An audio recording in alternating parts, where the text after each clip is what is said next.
आप लोगों को के स्टोनो क्लास में स्वागत है। इस चैनल को सब्सक्राइब एंड लाइक करना न भूलें। आज आपको उच्च गति अभ्यास खंड 2 का प्रतिलेखन संख्या 1 और 2 लिखाएंगे। 125 के स्पीड में लिखाएंगे। इसके 1-2 बार इसका स्टॉक को बढ़िया से पढ़ लें और आपका स्पीड ऑटोमेटिक बढ़ जाएगा। अब बढ़िया से लिखाएगा। चलिए अब पेंसिल कॉपी लेकर तैयार रहें। Ready, last ready, start. महोदय, पर्यावरण से तात्पर्य किसी एक व्यक्ति के परिवेश से नहीं वरन व्यक्ति के, समाज के, राष्ट्र के और इस सारी पृथ्वी के ही परिवेश से है, जिसका प्रभाव व्यक्ति, समाज, राष्ट्र और सारे विश्व पर पड़ता है। पर्यावरण से तात्पर्य पेड़ पौधे, नदी, पहाड़ या किसी तंत्र विशेष से नहीं वरन उस समग्र वास्तविकता से है जिस पर मानव मात्र का अस्तित्व और उसका संपूर्ण आध्यात्मिक एवं भौतिक विकास निर्भर है। अस्तित्व केवल शारीरिक स्वास्थ्य ही नहीं, मानसिक भी। स्वस्थ शरीर में स्वस्थ मन ही अच्छे स्वास्थ्य की परिभाषा है। शारीरिक स्वास्थ्य हमारे आहार पर निर्भर है, जिसका स्रोत इस पृथ्वी का जल थल वायुमंडल है। मानसिक स्वास्थ्य भी प्रकारांतर से इन्हीं पर निर्भर है, क्योंकि जैसा खाए अन्न वैसा बने मन। स्वस्थ जीवन पर सबसे अधिक प्रभाव हमारे चिंतन का, हमारी परंपराओं का और उन सब परिस्थितियों पर पड़ता है जो हमारे ऊपर आरोपित हैं या की गई हैं या की जा रही हैं। इसलिए पर्यावरण या परिवेश में जल, थल, वायु ही नहीं बल्कि वे सारे घटक महत्वपूर्ण हैं जिनका कुछ भी प्रभाव हमारे जीवन पर, हमारी क्रियाशीलता पर पड़ता है। जैसे हमारे विचार, हमारे आचरण और हमारी परंपराएं एवं संस्कृति आदि। पहला चेंज। सदा से मानव की आकांक्षा उन्नति और विकास की रही है। जगत का अर्थ ही है गतिमान और गति दोनों ओर संभव है। उन्नति की ओर भी और अवनति की ओर भी।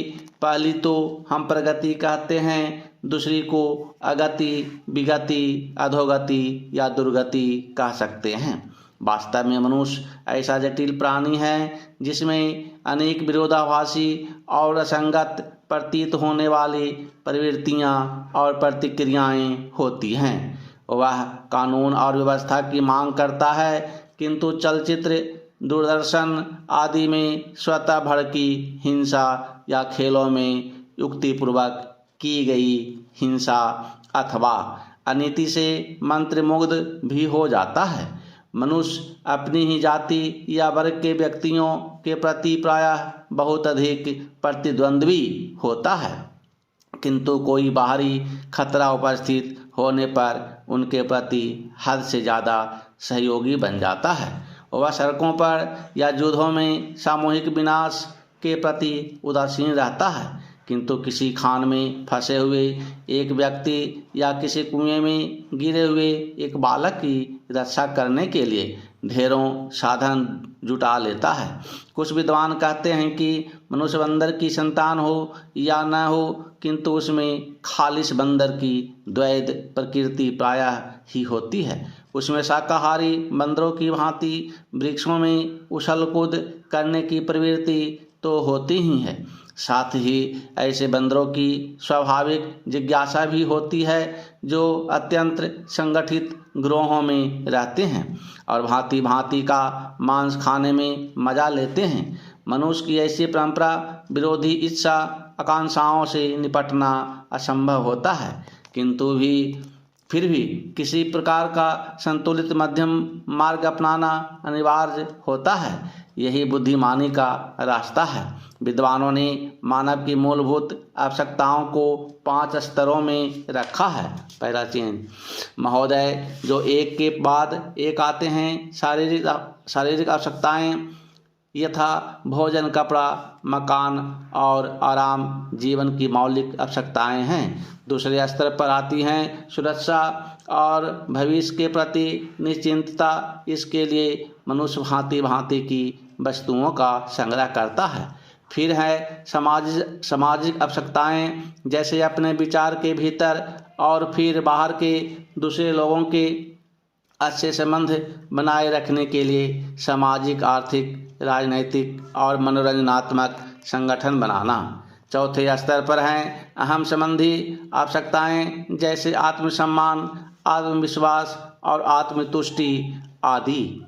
आत्मपरितोष अर्थात उन्नति, विकास की, ख्याति प्राप्ति की क्षमताओं को साकार करना। व्यक्ति की अंतिम और उच्चतम अपेक्षाएं। इन आवश्यकताओं की पूर्ति के लिए मनुष्य अपने आसपास उपलब्ध पर्यावरण का दोहन करता है।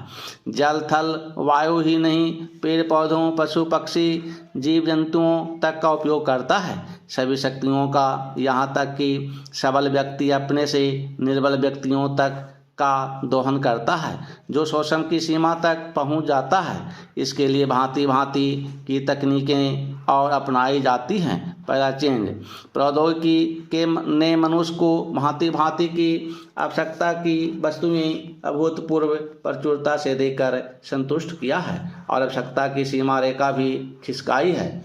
विलासिता और सजावट की ऐसी सामग्री भी दी है जो अब बहुत कुछ आवश्यकताओं से गिनी जाने लगी है। स्वचालन वाहन, दूरदर्शन, धुलाई मशीन, सफाई मशीन, सिलाई मशीन, स्टोव, चूल्हे, मिक्सी, फ्रिज आदि आदि अब बहुत से लोगों के लिए अनिवार्य आवश्यकता की कोटि में आ गई हैं। तकनीकी और औद्योगिकी से यह सब संभव हुआ है, किंतु एक ऐसा अल्प वर्ग भी है जिसके लिए विलासिता आवश्यकता की कोटि में आ चुकी है। विज्ञान की जन समुदाय के लिए तो मौलिक न्यूनतम आवश्यकताएं भी विलासिता ही बनी हुई है।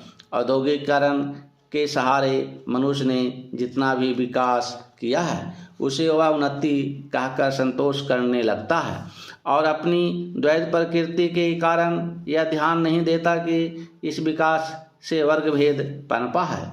अमीरी गरीबी के बीच की खाई चौड़ी हुई है। जो व्यक्ति मानव की समानता, समाजवाद या साम्यवाद के गीत गाता है, वही अपनी द्वैत प्रकृति के कारण अपने पर्यावरण, यहाँ तक कि मानव के भी शोषण के नए नए तरीके खोजता है।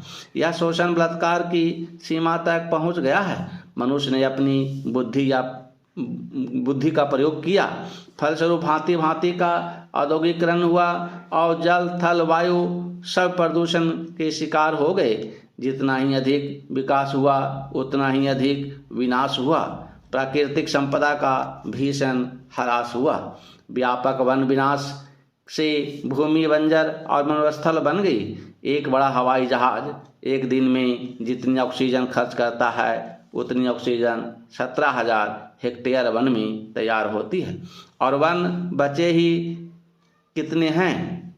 इस उद्योग प्रधान सभ्यता का केंद्र पूंजी है और धर्म स्वार्थ है। मनुष्य का शोषण कर रहा है, देश का।